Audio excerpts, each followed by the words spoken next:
Nathan Zegura with your post-game analysis brought to you by CDW. Today did not go the way that the Browns wanted, falling to the New York Jets 23-16, the final at MetLife Stadium, dropping the Browns to 10-5 on the season. The good news is the Browns still control their destiny in Week 17. We'll get to that in a second. But this was a game going into it, well, we found out yesterday was going to be a lot tougher than first assumed. The Browns were struck by the COVID protocols. Linebacker B.J. Goodson being placed on COVID list, along with Jacob Phillips as a close contact in the linebacking room. But the real hit came at wide receiver. All four of your top wide receivers, Jarvis Landry, Hollywood Higgins, Donovan Peoples-Jones, and Kadarius Hodge, they would not play today. And so the Browns had to try to scramble at the last second. Undrafted free agent Jamarcus Bradley, he would be starting at receiver. Marvin Hall, who was just signed to the team a few weeks ago, he would start at receiver. And the Jets knew the Browns would try to lean on their ground game, and they stopped the Browns from running the football. Limited to just 42 yards on the ground today, one of the lowest outputs of the season, and the Browns were going to have to throw it. And as I mentioned, without their normal receiving core. In fact, on the day, Baker Mayfield would throw 53 passes. He would complete 28 of them for just over 280 yards, no touchdowns, no interceptions. However, we talked about the missing pieces at receiver. There were missing pieces on the line. Nick Harris was at right guard, and in place of Wyatt Teller at left tackle, it was Kendall Lamb in place of Jedrick Wills. That would be a factor. Baker Mayfield would be sacked 4 times today. He would fumble on 2 of those sacks.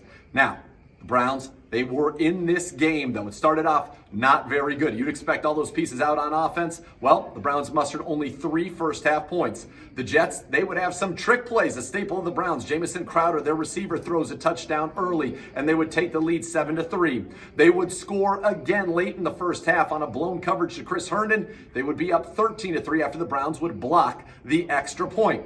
Now, the Browns would also block a field goal in this game, so you've got to give a little kudos to that group. So it's 13-3 at the half. Things are not looking good. The Jets would get the opening kick of the second half. They would go right down the field. Sam Darnold to Jamison Crowder. It was 20-3 Jets. But the Browns showed the fortitude that they've shown all season long. They go on 2 back-to-back long touchdown drives at the end of the third quarter and the beginning of the fourth, as Baker started to get into a rhythm, getting the ball to Jamarcus Bradley, who had 6 catches. Austin Hooper would lead the team with 7. And the running backs, they would get involved in the passing game as well. The first drive was capped off by a 1-yard Nick Chubb touchdown run. The second capped off by a Kareem Hunt run. But on the second touchdown, once again, Cody Parkey would miss the extra point, and what should have been 20-17, a field goal game, would be 20-16.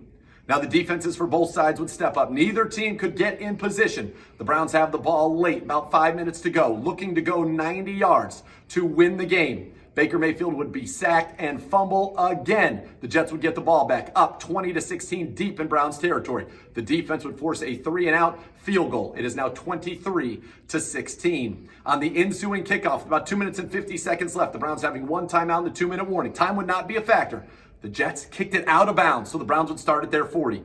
On the very first play, it was Baker Mayfield to Kareem Hunt for 24 yards, and the Browns were in business. They would complete a few more passes and set up, inside of the 2-minute warning, a 4th and 1. Now, earlier in this game, Baker Mayfield had successfully done the quarterback sneak twice to extend drives and convert. This time, however, he fumbled in the midst of the quarterback sneak. It was recovered by Kareem Hunt.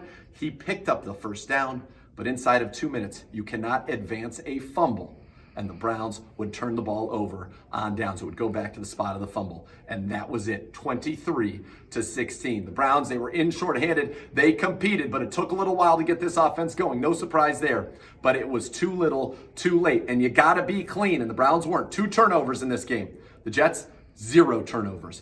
That ultimately would prove to be the difference. The good news for the Browns, though, is that the Steelers rallied from down 21-7 early and beat the Colts 28-24. Thus, the Steelers are the AFC North Division champions. But the Browns still control their own destiny. A win on Sunday at First Energy Stadium over the Steelers will send the Browns to the playoffs for the first time since 2002. I guess, folks, it's never easy with this team, is it?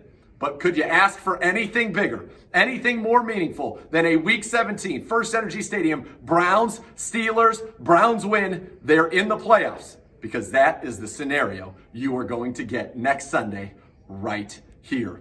For complete coverage of this game, we'll have everything broken down on Cleveland Browns Daily tomorrow at 1 o'clock. Myself, Bo Bishop, and Joe Thomas. And of course, complete coverage on clevelandbrowns.com and the Browns mobile app. This has been the post-game report brought to you by CDW.